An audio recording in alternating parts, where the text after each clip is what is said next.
uma reunião de exércitos, né? Amon, Moabe, ali os sírios, tudo ali para atacá-los. Inclusive os do Monte Seir também. Então, todos esses aí estavam reunidos para atacar, no caso aqui, Judá, né? A parte de baixo ali, o reino do sul, pois Israel estava agora dividido.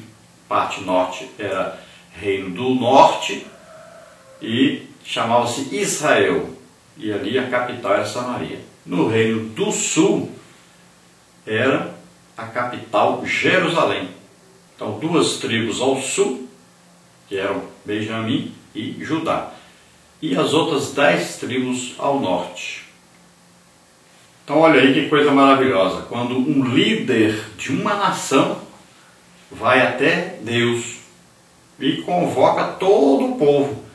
Então, todos orando, jejuando e crendo na própria palavra de Deus, buscando de Deus a solução, confiando em Deus, as suas próprias vidas. Qualquer nação do mundo que fizer isso, Deus vem com uma resposta, abençoando essa nação. Então você quer a solução para o Brasil? Aí está a solução para o Brasil. Quando seus próprios líderes decidirem que é Deus que pode ajudar, confiarem totalmente em Deus, então virá uma grande solução. Então esse país passará a ser uma grande nação, estará entre as maiores e mais prósperas nações, quando este povo se converter a Deus. Então você quer ajudar o país? Pregue o Evangelho. Pregue o Evangelho a todos. Pregue o Evangelho também aos que lideram a nação. Você quer ajudar? Faça isso. Ore, jejue. E não esqueça, tem que evangelizar essas pessoas. Tanto os ricos como os pobres. Tanto aqueles que são desconhecidos como aqueles que são muito conhecidos. Tanto aqueles que são servos quanto aqueles que são patrões. Tanto aqueles que são leigos como aqueles que são estudados, formados, né? Tanto aqueles que são aí pessoas normais como aqueles que governam. Todos devem ouvir a palavra de Deus e se converter a este Deus. Já diz aí a palavra de Deus: feliz a nação cujo Deus é o Senhor. É o Deus verdadeiro. Vamos aí na lição, que a lição tem as seguintes partes e tópicos. Primeira parte, reino do norte e do sul. Tópico primeiro, a divisão do reino de Israel. Tópico 2, o reino do norte. Tópico 3, o reino do sul. Na parte 2 nós temos aí o rei Josafá. Tópico 1, quem era Josafá. Tópico 2, o cuidado de Josafá em instruir o povo. Tópico 3, a instrução e temor. Na parte 3 nós temos Josafá e seus inimigos. Tópico 1, a perigosa aliança feita com Acabe. Tópico 2, Josafá enfrenta a ameaça dos inimigos. Tópico 3, a ação de Josafá.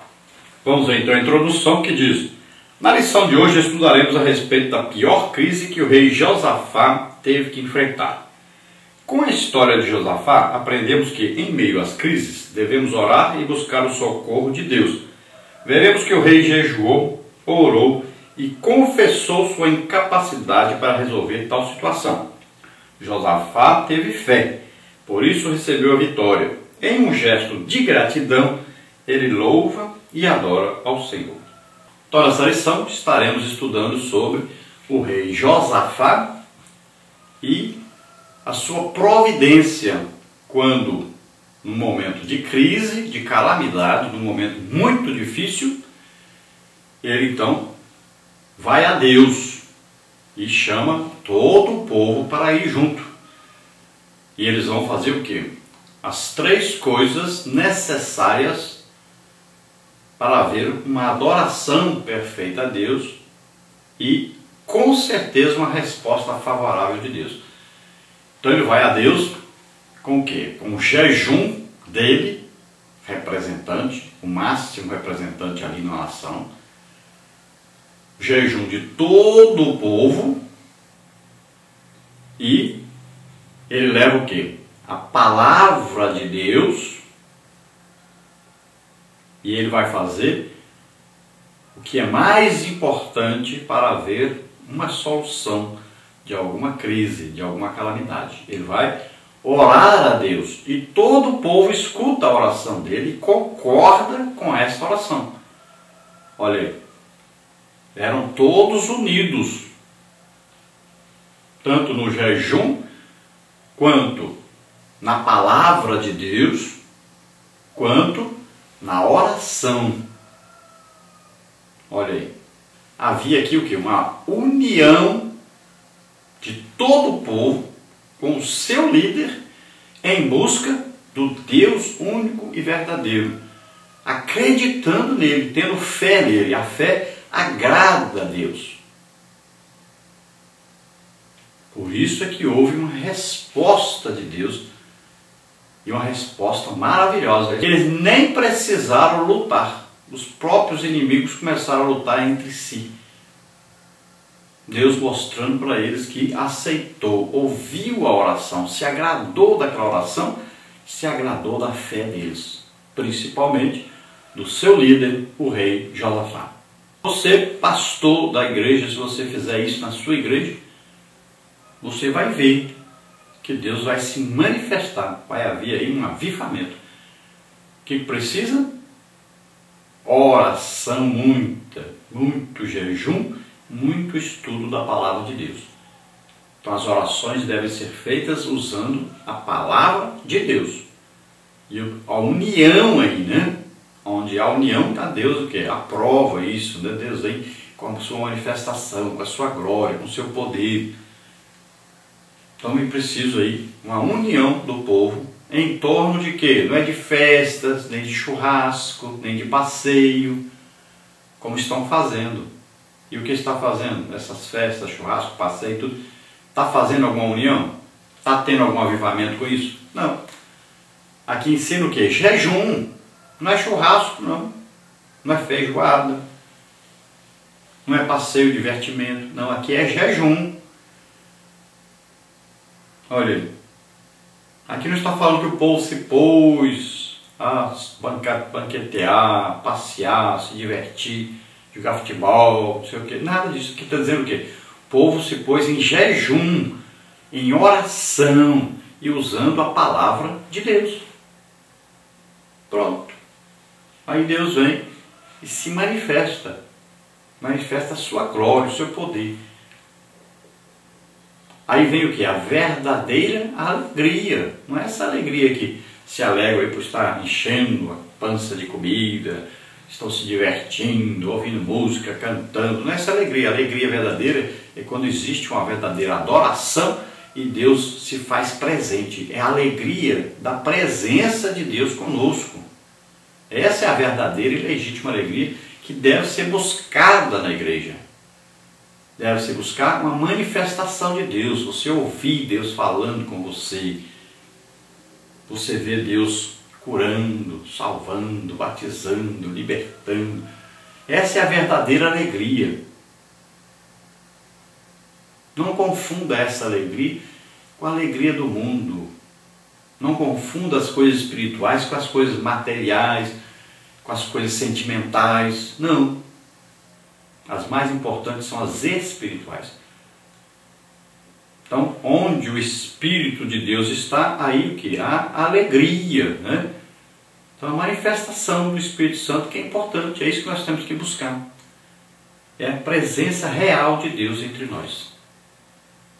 Parte 1, então, aí o reino do norte e do sul.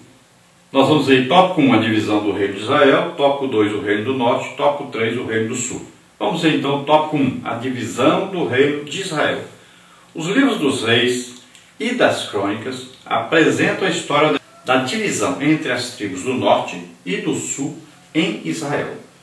O reino do norte era formado por 10 tribos e a capital era Samaria.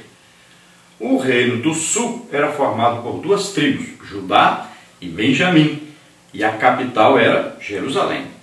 Nos dias de Roboão, filho de Salomão, e Naamá, mulher amonita, o reino enfraqueceu. Com o enfraquecimento econômico do rei de Israel, Roboão resolve aumentar a carga tributária, que já era pesada desde os tempos de Salomão.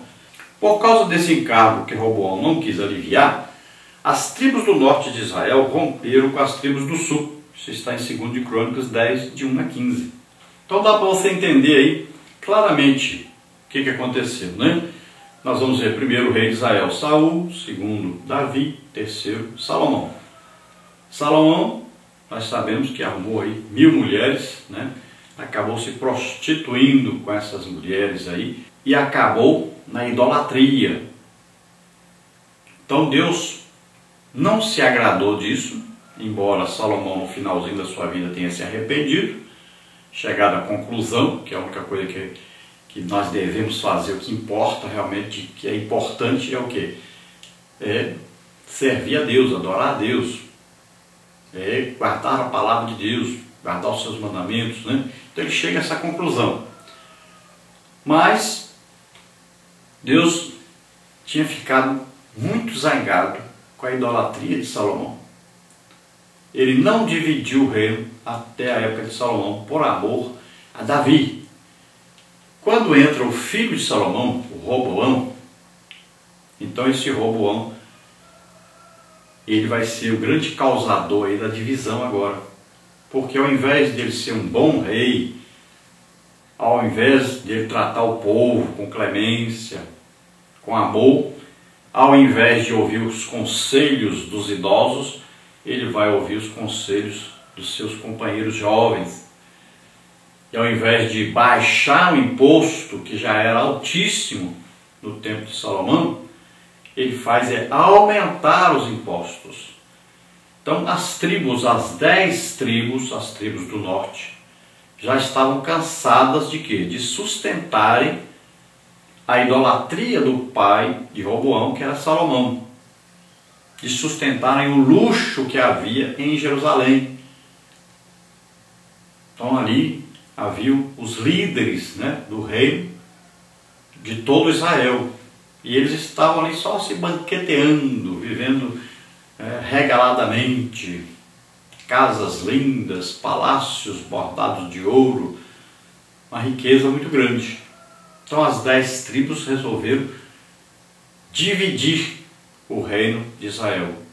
Resolveram ficar com a parte de cima de todo Israel ali. Só Benjamim e Judá, as 2 tribos do sul, que se uniram e continuaram unidas, formando então o reino do sul. É chamado aí, então o reino de Judá. Por isso os judeus são chamados judeus, que vem exatamente daí, dessa região chamada Judá, que foi o reino do sul.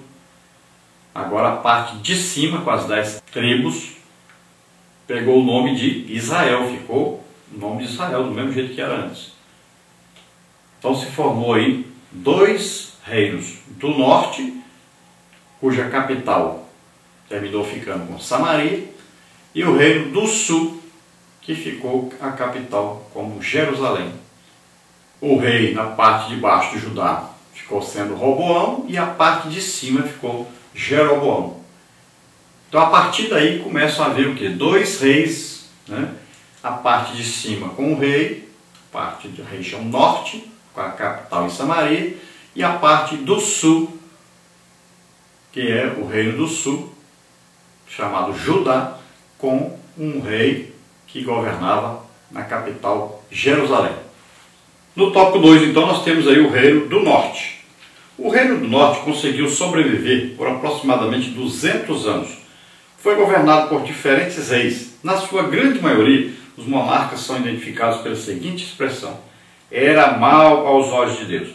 A maldade dos governantes levou o povo de Deus a experimentar diferentes crises políticas, sociais e religiosas.